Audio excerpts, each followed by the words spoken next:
جزاک اللہ ابراہیم صاحب. جیسے وسیم صاحب، ابراہیم صاحب نے جو ہسٹورک عہد جو ہم نے دہرایا، جو ابھی بھی ہمیں موقع ملا دوبارہ دہرانے کا،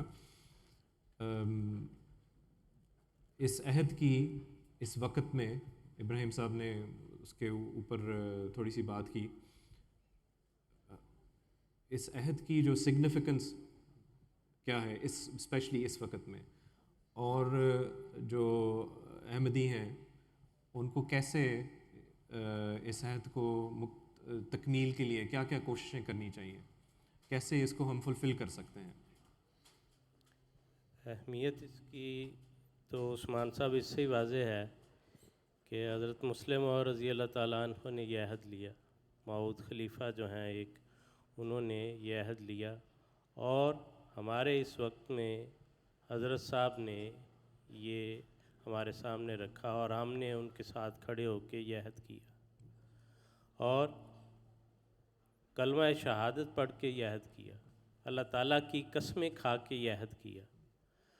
تو جب خلیفۃ المسیح کے ساتھ کھڑے ہو کے کلمہ شہادت پڑھ کے اللہ تعالیٰ کو جو ہے وہ حاضر ناظر جان کر یہ عہد کر لیا، پھر اس سے پیچھے ہٹنے کی تو کوئی صورت نہیں.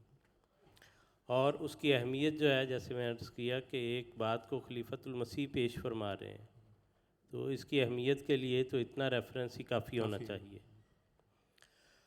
کرنا کیسے ہے، ضرورت کیوں ہے، مثلا بہت سی باتیں اس ضمن میں کہی جا سکتی ہیں.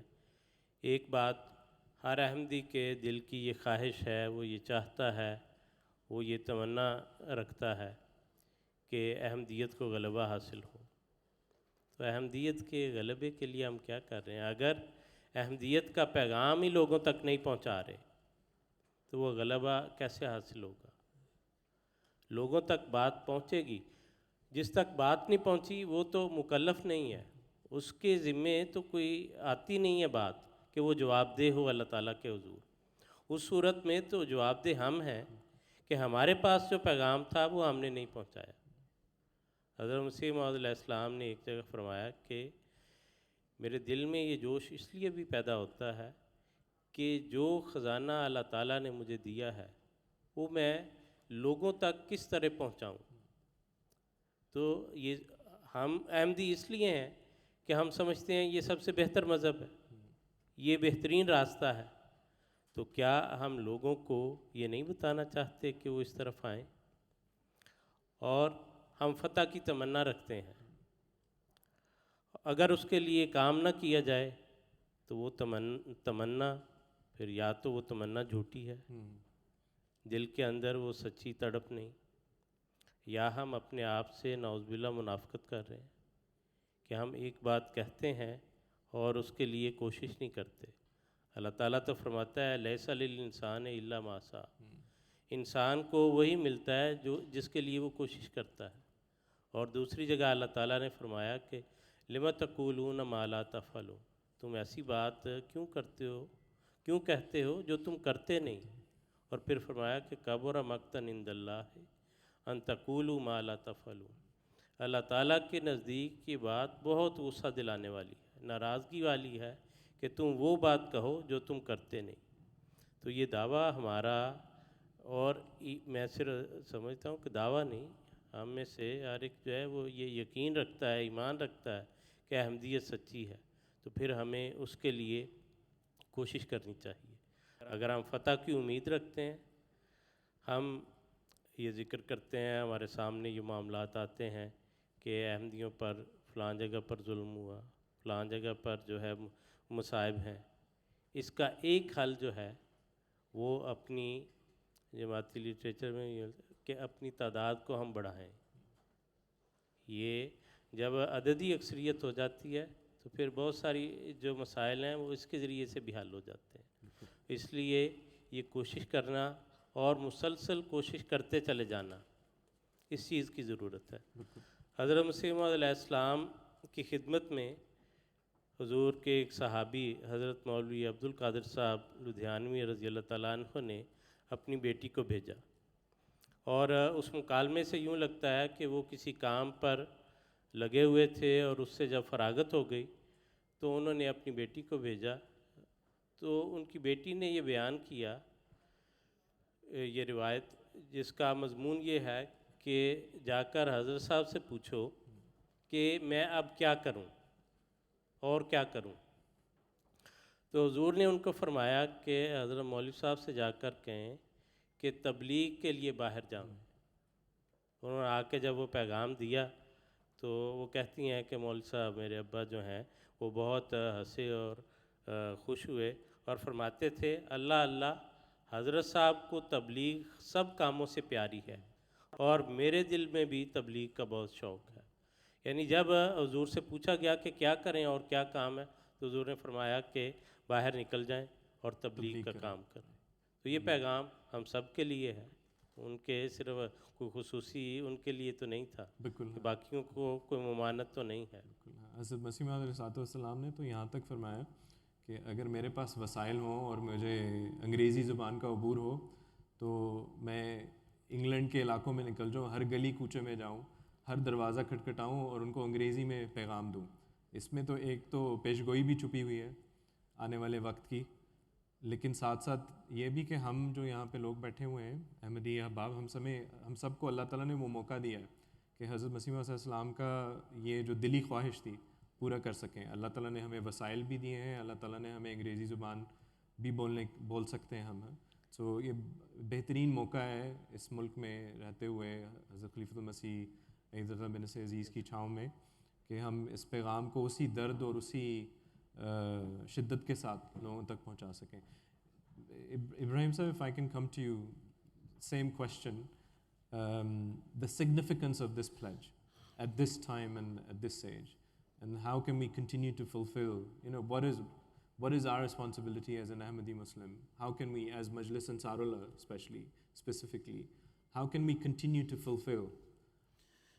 Yeah, I think if I go back and read it, وَلَقَدْ كَتَبْنَا فِي الزَّبُورِ مِنْ بَعْدِ ذِكْرٍ أَنَّ الْأَرْضَ يَرِثُهَا عِبَادِيَ الصَّالِحُونَ. You see, and in other parts of the Holy Quran, it says that the earth itself will be inherited. Be inherited by the righteous people. Oh Allah, make them the khala'ifa fil ard. Now, the point here, before speaking about Tabligh, the Ansarullah Ijtima' here, the focal point is Ibadi as-Salihun. And the Quran is very clear that those who obey Allah, man yuti'i Allah wa rasulah, then Allah speaks very clear that Allah blesses فَأُولَٰئِكَ مَعَ الَّذِينَ أَنْعَمَ اللَّهُ عَلَيْهِمْ مِنَ النَّبِيِّينَ وَالصِّدِّيقِينَ وَالشُّهَدَاءِ وَالصَّالِحِينَ. Now, Salihin has been mentioned as a fourth type. That means to become a ibad among the ibadi as-salihun, who are the real people, who reform themselves, who are obedient. They are the people who are able to take the message of Masih Maud forward to the non-Ahmadis. Now, ibadi as-salihun is conditional. Its condition is obey Allah and His Messenger.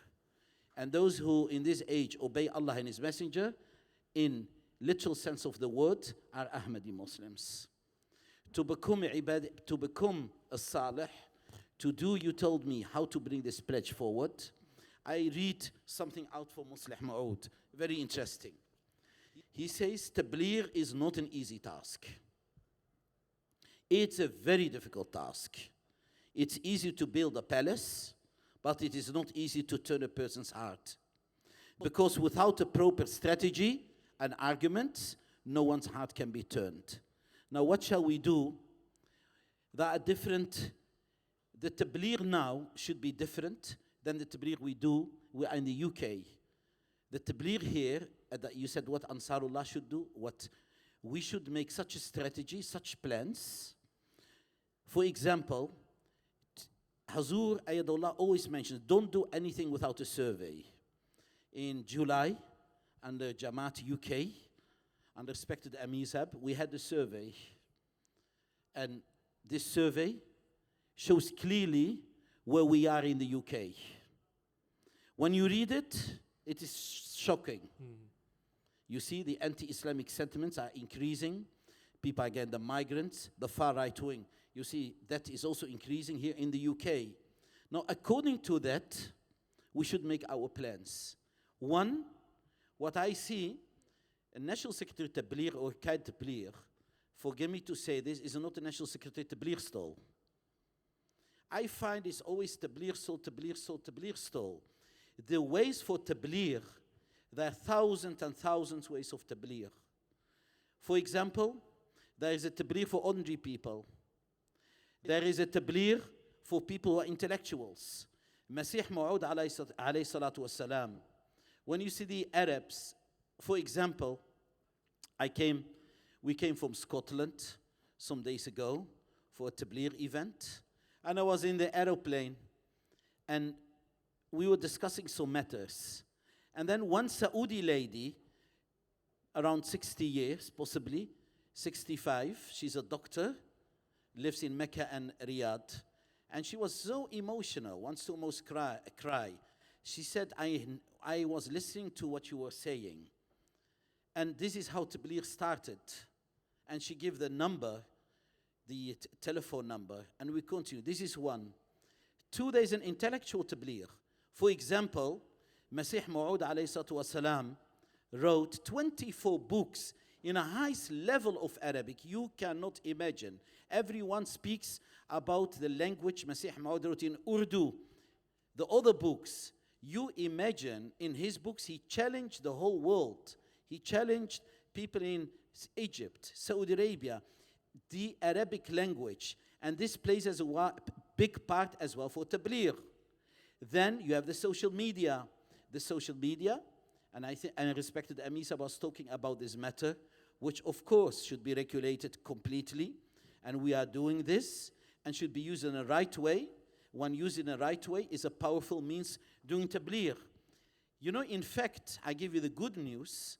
In 2 months, July and August, which never happened, we got 52 bay'ats, which is Allah's grace. Now what Hazur Ayadullah once said here, the pledge is that every one of us should be involved in Tabligh bil-hikmati wa maw'idati al-hasana. Bil-hikmati, I will say, ud'u ila sabili rabbika bil-hikmati wal-maw'idati al-hasana. When you do Tabligh, use wisdom. Even, I will tell you even more.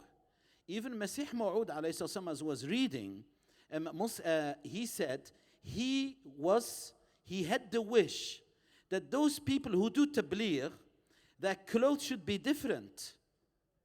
What he meant is, if our people go for Tabligh, suppose they are missionaries, then it's better to go, if you go back in the 20s and 30s, you find Mufti Muhammad Sadiq radiallahu anhu, and all of them, they were what Echkans going and doing Tabligh.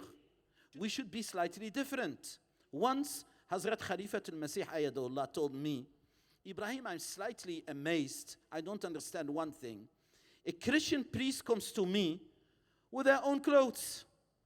Our people who preach come to me with the European clothes. Why do they not wear our clothes for Tabligh? Number two, there are certain people who think that Tabligh there are types of Tabligh. Certain types of Tabligh cannot be done by everyone. The right person should go there. For example, I saw people going, whether it's Hyde Park, whether any place, start to do Tabligh, and they have no knowledge at all. Then, make it worse, certain people quote Muslih Ma'ud wrongly. They tell when you do Tabligh, you don't need knowledge. This is not true. Where is this? If you don't need knowledge, why did Masih Maw'ud alayhi salam come, give the whole tafsir of the Holy Quran? The whole ummah was in fact going to completely astray, and Masih Maw'ud wrote his all 90 books, and all the malfuzat are there. Then we have the ishtiharat. Read these books, understand these books, and accordingly we should do Tabligh.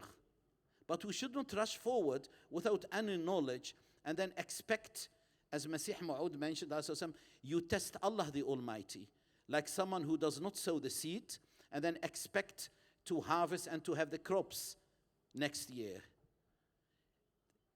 I think, Usman Sahib, this is sufficient. Jazakallah, Ibrahim Sahib. Even I remember reading the 10-volume commentary, Hazrat Muslim Maud Radhiyallahu Ta'ala Anhu, the word bil hikmah, he translated that into 7 or 8 different meanings. And one of the meaning was having the knowledge of not just the religion, but the knowledge of science, the knowledge of the people that you are visiting, like you were saying, doing a survey. And you see how perfectly Hazrat Amirul Mu'mineen Ayyad bin Aziz, he understood the meaning of bil hikmah, that this is how it should be done. And I know there are many examples where Hazur has been guiding all of us. This is what bil hikmah means, and this is how you should approach. Approaching them at their level as well. Speaking to them in a language which melts their heart, and having the knowledge of the Holy Quran, having the knowledge of the language. So I think it's very important that all of us as Ahmadi Muslims, we also, when we preach with wisdom, also ponder upon this verse of Surah Nahl. Bil hikmah has many meanings, and we should ponder upon those meanings. I come back to our pledge of propagating the message of Islam, and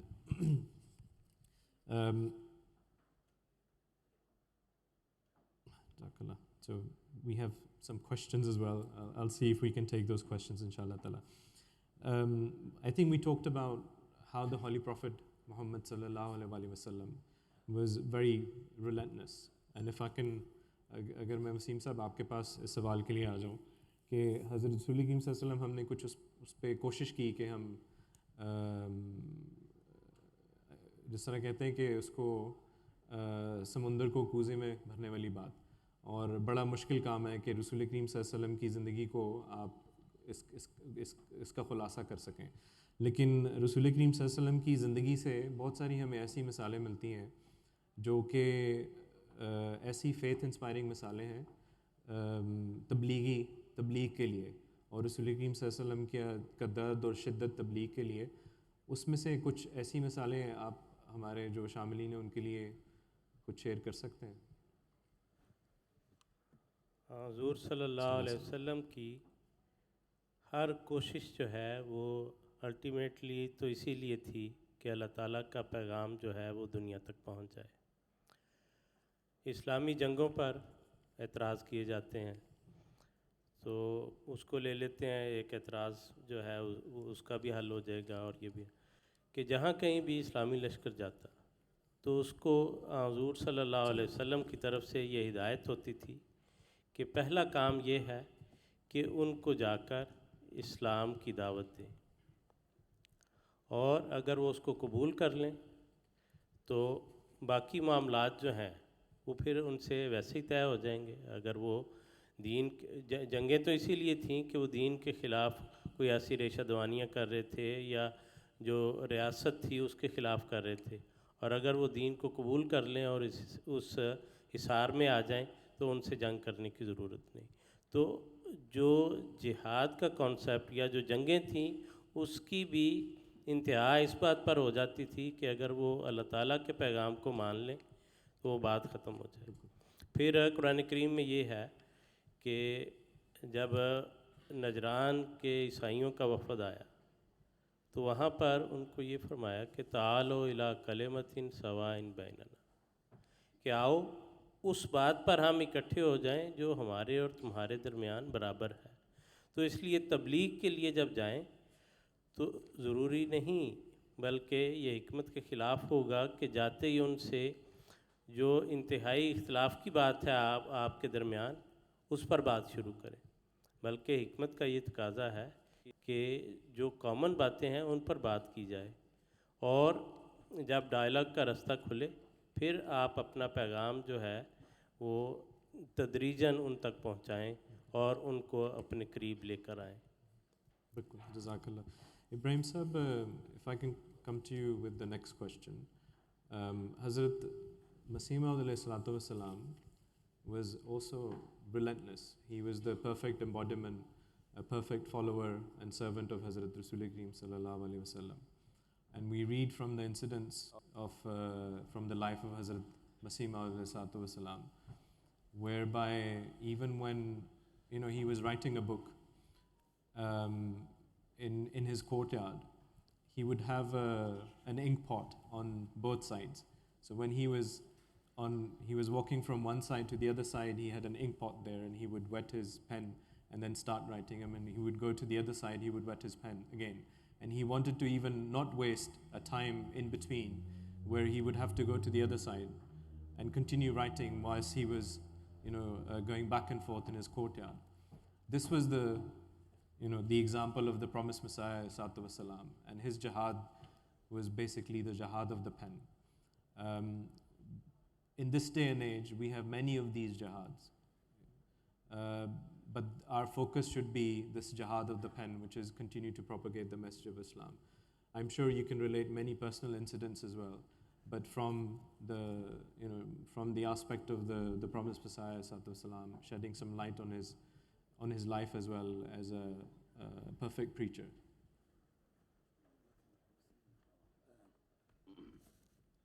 I think there's so many, I think I keep it very short on this. There's so many examples of Masih Maud alayhi salam. You can read in Siratul Mahdi, you can read the stories. If I can only mention here, as you mentioned, Masih Maud alayhi salam, as we said, day and night for him, as he said, Allah made for me the day and the night as one. There is no night and no day. He will fervently, continuously work and work. I give an example. When he wrote, for example, for the propagation of Islam, an Arabic book, he will start with it. And sometimes 1 day, 2 days, 3 days, in one row, writing it without any stop.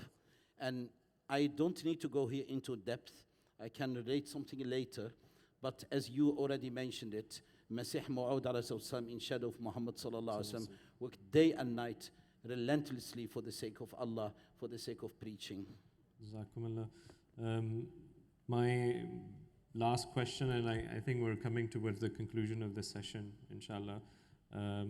We are pressed for time, so my apologies if there are some aspects that I will not be able to cover. But in light of the Friday sermons of Hazrat Amir al-Mu'mineen, Aziz, and I'm sure over the last 2-3 years, we have been listening to those Friday sermons, which are focused on the life of the Holy Prophet Muhammad sallallahu alaihi wasallam and the Sahaba Rizwanullah Ajma'in.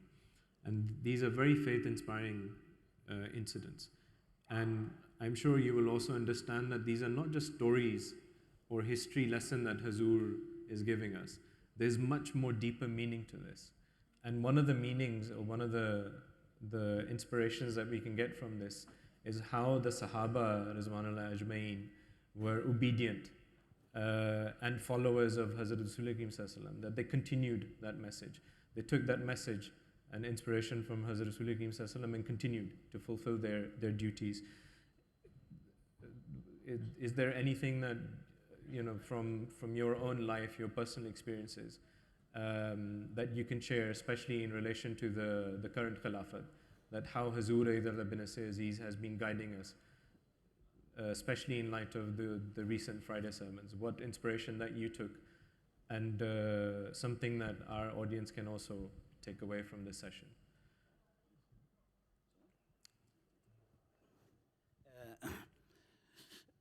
About the Friday sermons, I think I will divide this into, I think Usman Sahib, as we discussed earlier, I think it's good to mention some personal experiences myself. And I think one side, Hazrat Khalifatul Masih Aidahullah, as has been mentioned in Tadhkira, remember those people who fought at Badr. And Hazur is narrating all these stories, not for the sake of narrating a story to us, but telling us that these are the people who were obedient to the Holy Prophet sallallahu alaihi wasallam. These are the people, when becoming obedient, they succeeded, they were patient, they were wise, they sacrificed their lives, they gave their necks. We are only giving our monies now and life for the sake of Tabligh. These people even gave their necks, their lives for Allah the Almighty. And they were put all the time in trials, trial after trial. However, they never gave up. And what Hazur wants us to learn, Hazur wants us not to have an inferiority complex, a minority complex. Hazur wants us to be strong, to be courageous, to be wise, and to propagate at this most difficult time where the world is at brink of fire, a world war. to be an example and sacrifice. Hazur is preparing us. He's the Khalifa of the time. He sees the world slightly, completely different than we see. Hazur is guided by Allah the Almighty. In a way, we are not guided, of course. We are guided as well. But Khalifa is the Khalifa. I tell you one thing, my personal incident in relation to Tabligh. For my very young age, normally I do not want to relate these matters, but I think this is so important for the sake of those who are engaged in Tabligh Tarbiyat. Before Ahmadiyyat, more than 30 years ago, from a very young age, 4 years, 5, 6 years, I had always the deep desire to meet Allah the Almighty. That was the only wish I had the most, meeting Allah the Almighty. As I see here in front of me, I have been sent to strengthen the faith and to prove the existence of God Almighty written there. And I wanted to meet Allah the Almighty is there to prove His existence. And I can give you the many occasions where Allah proved He exists. It should be your personal experience. من كان يرجو لقاء ربه. The one who wants to meet Allah the Almighty. فليعمل عملا صالحا. He should perform good deeds. وَلَا يُشْرِكْ بِعِبَادَةِ رَبِّهِ أَحَدًا. And not associate anyone with Allah the Almighty. I give you an example. I was doing a lot of tabligh in Holland, in Belgium, for example. There was one person of a Somalian origin. I remember him. His name is Muhammad. And he was, in my life, I saw him, possibly I never saw someone who hated Ahmadiyyat as this person. Wherever we went, my family members, I myself, he will follow. He will never let us in peace. Wanted always to attack us. Then, wherever I did tabligh, he will come and tell me, is Mirza Ghulam Ahmad a prophet or not a prophet? And I couldn't use the wisdom to put my case forward to explain, to give the message of Islam. Somehow, it's Allah's very strange way. Once at 10:30 in the evening, there was a person of Sudanese origin, background. He was doing tabligh. He was telling me what Ahmadiyyat is. I was doing tabligh. But this person came and made such a big commotion. And I remember my mother, almost 25 years ago, through the window, she looked, she said, "What is going on?" I was very much sad because I felt my mom was disturbed. And when it reached a limit, I told that person, and I never forgot this, Allah will destroy you. Remember this only. And Allah indeed will destroy you within 1 month. These words I still remember. I told him within 1 month. People were there. By Allah, subhanallah. And although I prayed for him and tried, but he continued. He went from mosque to mosque. He was among the first people. What you see now online, he was among the first ones who will spread the message against us when the internet just started. In fact, he gave our address. He said, "This is the address," and kill him wherever he is. And in fact, wherever I walked, I have to look behind, whether I will not be stepped. People will come and sit beside me and literally want to kill me. Because at that time, were only very few Ahmadis. Now what happened? He wanted to cross the road to go to a mosque, an Indonesian mosque, and to preach against Ahmadiyyat. And he crossed the road, and that was within 2 weeks. And one car, got him. And from the other side, another car came. And then stuck between them, when the doctors, the ambulance came, and they found his chest to his chin like this, blood stream from his nose, from his mouth, come from his ears. They took him to the hospital, and after he was in intensive care. After 2 weeks, he woke up. When he woke up, out of pain, he cut off himself, bite off his tongue, and then died.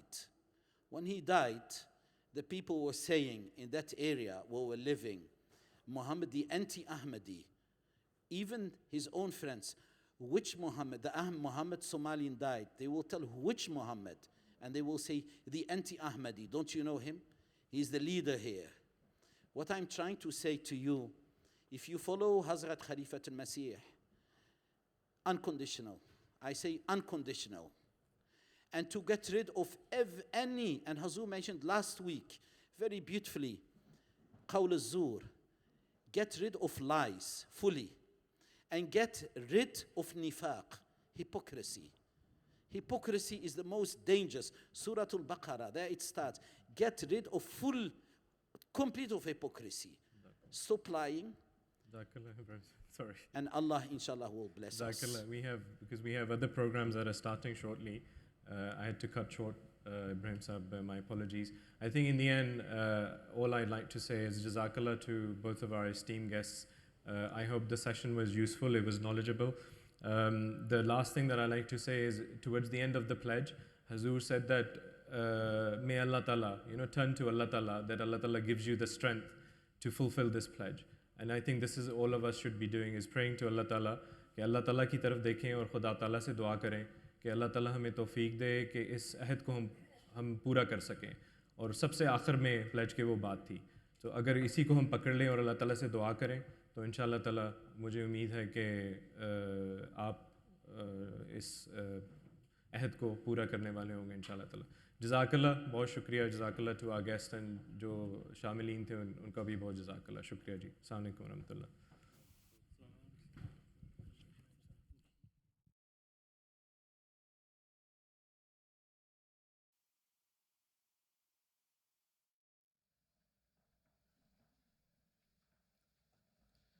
Assalamu alaikum wa rahmatullahi wa barakatuh. I hope everyone has benefited from this session.